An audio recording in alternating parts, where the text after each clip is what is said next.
Friends, railway की पाठशाला पर आपका स्वागत है। दोस्तों, रेलवे में असिस्टेंट लोको पायलट भर्ती 2025 यहां पर आ चुकी है और इसके फॉर्म भी दोस्तों ऑनलाइन होना शुरू हो गए हैं। तो आज के इस वीडियो में हम देखेंगे कि आपको फॉर्म भरने से पहले कौन कौन से डॉक्यूमेंट्स यहां पर प्रिपेयर रखने हैं और क्या क्या चीज आपको यहां पर ध्यान में रखनी है। कास्ट सर्टिफिकेट बहुत इंपॉर्टेंट है, तो आज की इस वीडियो में बात करेंगे कास्ट सर्टिफिकेट आपको कब का अपलोड करना है, फोटो सिग्नेचर किस प्रकार से आपको अपलोड करने हैं ताकि आपका फॉर्म रिजेक्ट ना हो। तो चलिए शुरू करते हैं आज के इस वीडियो को। यहाँ पर दोस्तों हम जो है यहाँ पर नोटिफिकेशन डाउनलोड कर लेते हैं। इसके लिए अब हम हमारी वेबसाइट rrblife.com पे जाते हैं। तो RRB लाइफ आप वेबसाइट खोल सकते हैं जहाँ पर आपको रेलवे भर्ती के सभी अपडेट्स देखने को मिल जाएंगे। तो यहाँ पर देखिए हम नोटिफिकेशन डाउनलोड कर लेते हैं RRB ALP का, जो आपको रेलवे न्यू रिक्रूटमेंट सेक्शन वाले पे देखने को मिल जाएगा। यहाँ पर देखिए ALP की नई भर्ती आई है, इस पर क्लिक करते हैं। इस भर्ती से संबंधित सभी जानकारी दोस्तों आपको मिल जाएगी, जैसे कब से फॉर्म स्टार्ट है, एलिजिबिलिटी क्या है, जोन वाइज वैकेंसी कितनी है, सब कुछ देखने को मिल जाएगा।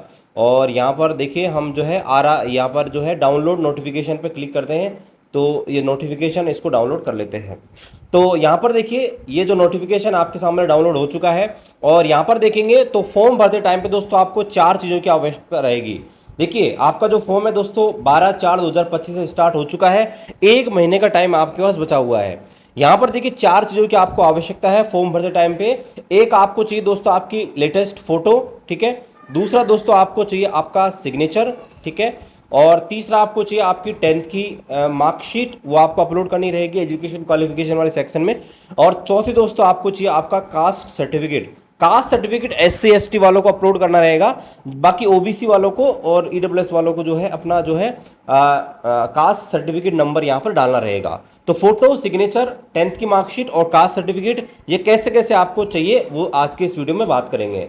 तो चलिए पहले हम बात करते हैं फोटो के ऊपर। तो यहाँ पर देखिए बता रखा है किस प्रकार की फोटो आपको अपलोड करनी रहेगी। तो यहाँ पर बता रखा है कि आपको 35 mm × 45 mm की फोटो यहाँ पर चाहिए।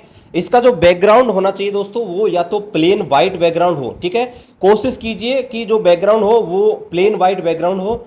यहाँ पर देखिए बता रखा है कि ऐसी कोई ड्रेस ना पहने जो व्हाइट कलर की हो, क्योंकि बैकग्राउंड आपको व्हाइट रखना है। तो नॉन व्हाइट कलर की ड्रेस आपकी होनी चाहिए जिसका बैकग्राउंड व्हाइट हो। फोटो जो है फोटो की साइज 250 KB से 150 KB के बीच यहाँ पर होनी चाहिए और फोटो आपकी 2 महीने से पुरानी ज़्यादा नहीं होनी चाहिए। फॉर्म भरने की जो अंतिम डेट है उससे पहले 2 महीने से ज़्यादा पुरानी यहाँ पर नहीं होनी चाहिए। आपकी जो फोटो हो वो दोस्तों क्लियर कट होनी चाहिए, जहां पर आपका फ्रंट व्यू स्पष्ट आपका दिखाई देना चाहिए।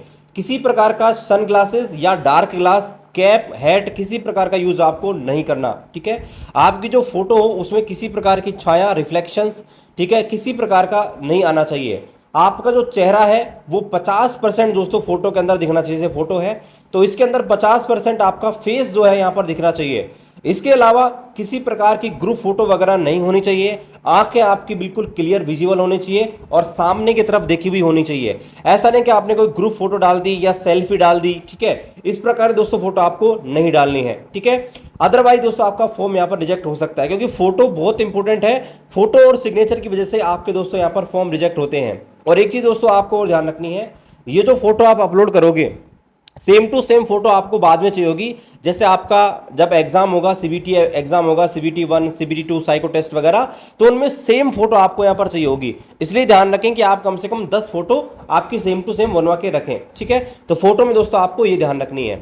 सिग्नेचर में आपको क्या चीज ध्यान रखनी है, सिग्नेचर वेरी वेरी इंपॉर्टेंट है। सिग्नेचर में दोस्तों आपको ये चीज ध्यान रखनी है कि आपका सिग्नेचर जो है रनिंग हैंडराइटिंग में होना चाहिए। अब देखिए रनिंग हैंडराइटिंग से मतलब यह है कि जैसे किसी का नाम मान लीजिए संतोष है, तो वो अपना नाम इस प्रकार से लिख सकता है, एक तो SANTOSH।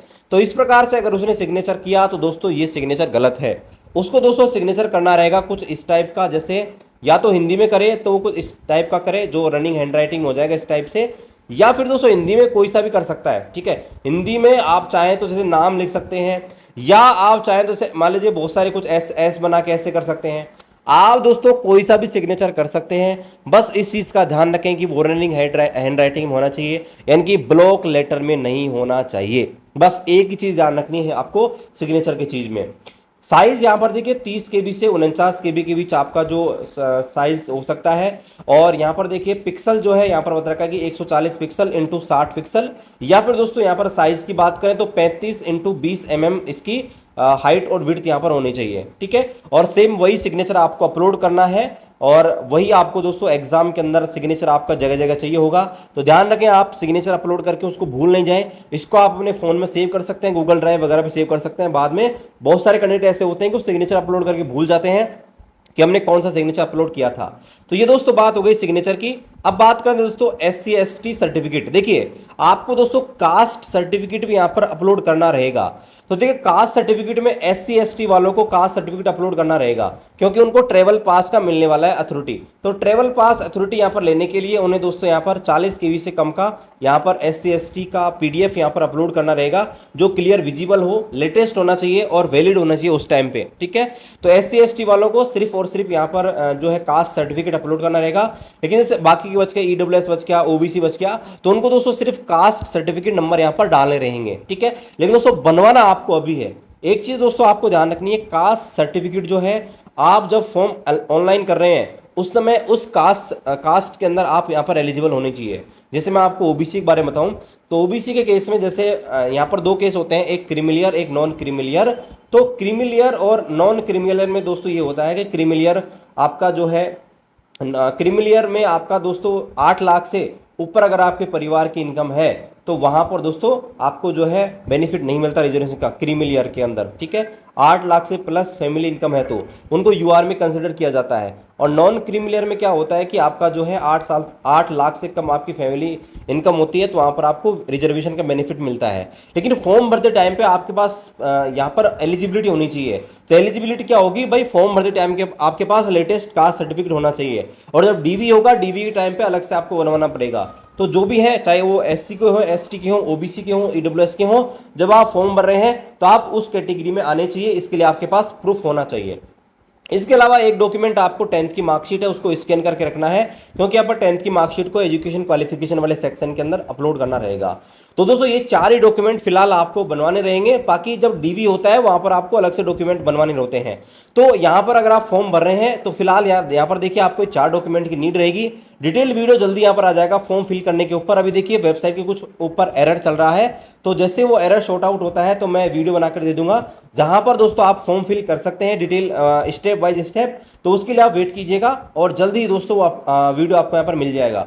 तो आप दोस्तों चैनल को सब्सक्राइब कीजिए। मिलते हैं अगली वीडियो में अगली अपडेट के साथ। तब तक जय हिंद, वंदे मातरम।